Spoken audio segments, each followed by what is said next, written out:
Hi, my name's Dan Wolfanger, and today we're going to talk about communication apprehension. James McCroskey defined the communication trait of communication apprehension as an individual's level of fear or anxiety with either real or anticipated communication with another person or persons. Communication apprehension is an individual's response to being judged by their communication to others. The mental aspect of the fear will turn physical when the individual views the communication process as a threat. Communication is a more common problem than people realize and starts very early in childhood. In 1976, James McCroskey cited a statistic from the U.S. Department of Health, Education, and Welfare estimating that approximately 4,752,000 of the 44,389,000, which is roughly 10%, of children in elementary and middle school were considered to have special needs. This includes students with speech impairments, learning handicaps, mental retardation, emotional issues, deafness, and other hearing impairments, blindness, or other visual impairments or physical difficulties. And although these figures are dated, McCroskey's point remains the same when he said, quote, "As significant as these totals are, there's reason to believe that a major category of handicapped young people was overlooked, one that probably includes more people than all of the other handicap categories combined." These are the young people suffering from the handicap of communication apprehension. Individuals living with communication apprehension by nature are withdrawn. They are considered reticent and shy.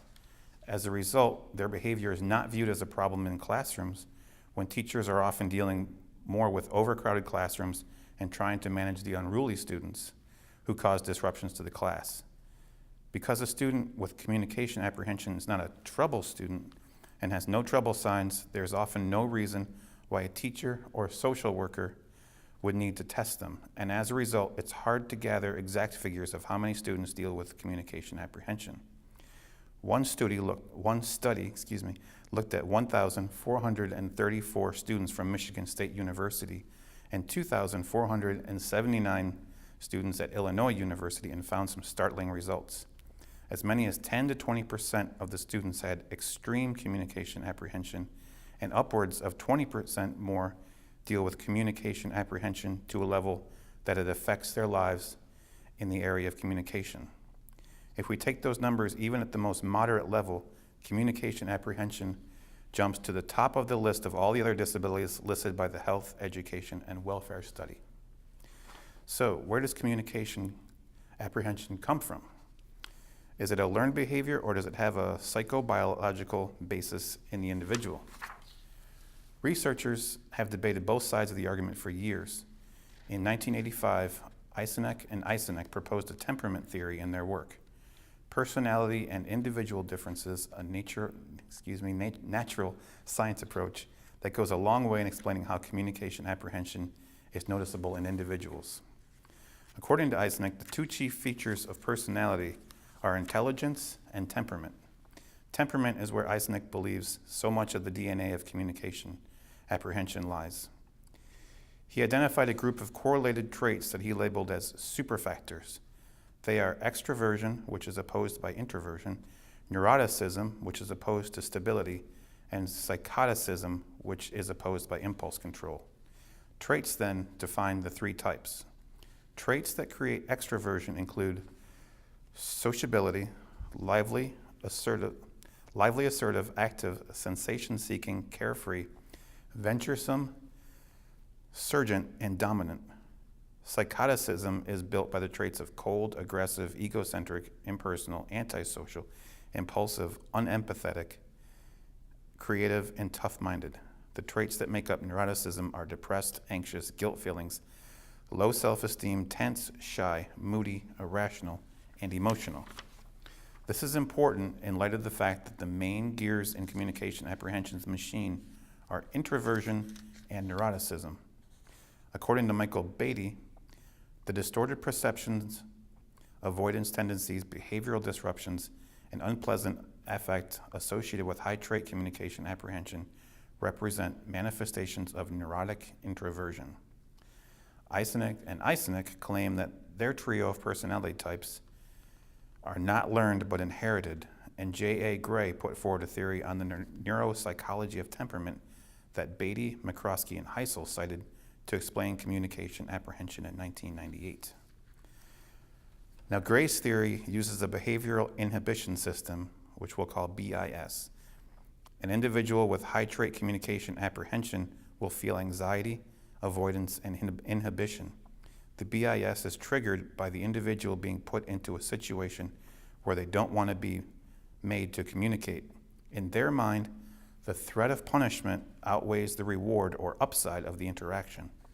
The triggered BIS is now registering as anxiety.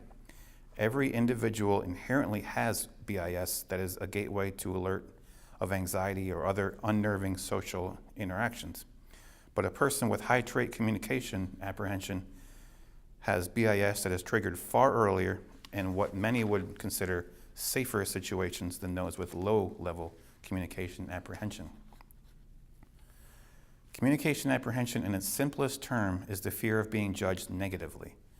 When anxiety overwhelms an individual from the thought of negative reaction to a greater level than the prospect of positive reward, then they'll withdraw themselves from any situation. For example, Jason is in math class unsure of how the multiplication problem worked itself out to that end, and he's wondering how the teacher completed it. Jason ponders what the outcome would be if he were to raise his hand and ask the question.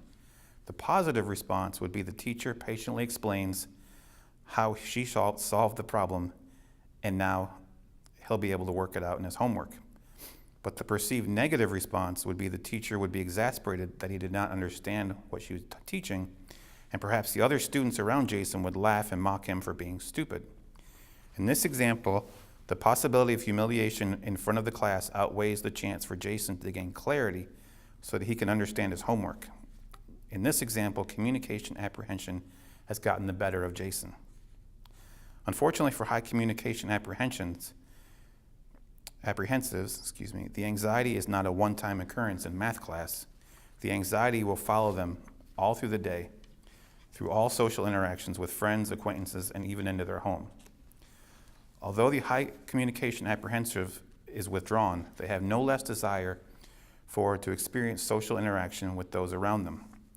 James McCroskey and Michael Sheehan created several hypotheses for a study they did on communication apprehension. They hypothesized that high communication apprehensions have the same desire for the number of dates they would like to go on as their low communication apprehensive counterparts. High communication apprehensives would be less likely to accept being set up on a blind date, and as a result of not being willing to put themselves out there and potentially suffer what they view as negative results, high communication apprehensives will be more likely to date one person exclusively and stay with them even if it's not in a relationship they had hoped for. Number 4, in a college atmosphere, the high communication apprehensive will create fewer relationships with faculty members, and as a result, they will not enjoy their student-teacher relationships during college.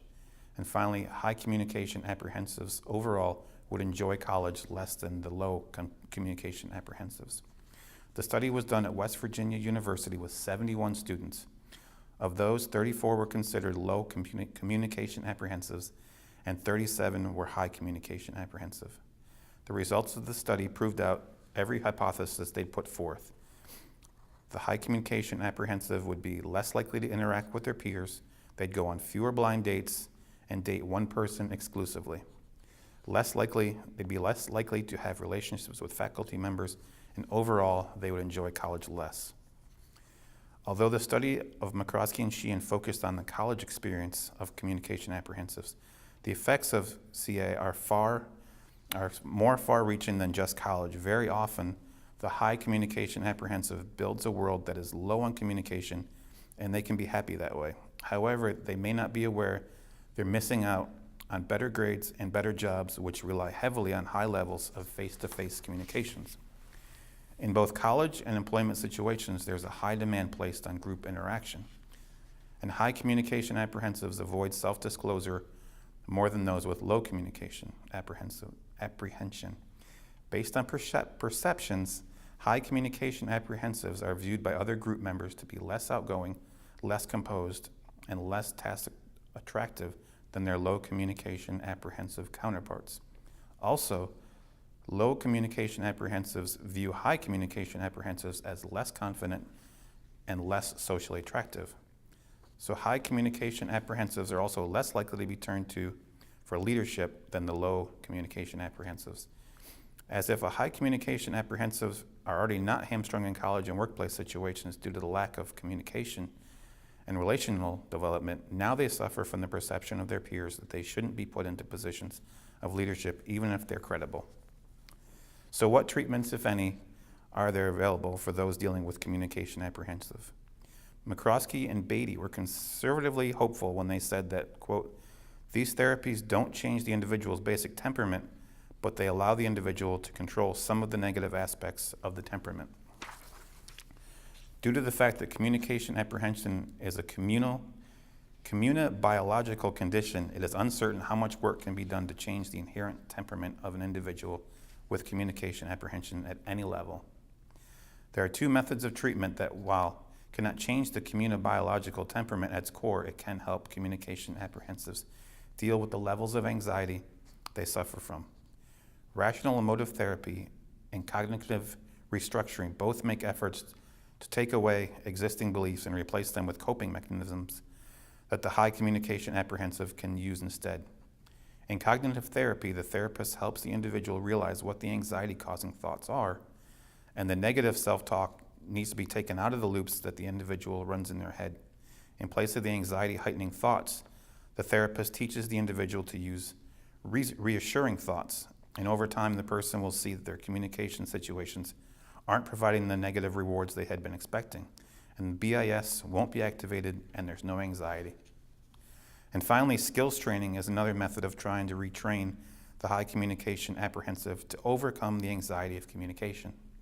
Skills training is generally used in the area of public speaking, which has been thought to be the most anxiety-producing activity a person can undertake. In a sense, skills training tries to approach the anxiety of giving a speech or other social situation by using the time-tested Boy Scout motto to be prepared. Teaching the communication apprehensive skills to perform at a competent level and anticipate any situations that might arise will alleviate anxiety before they can get into an awkward situation. As the confidence arises, the anxiety over negative rewards diminish. Thank you very much.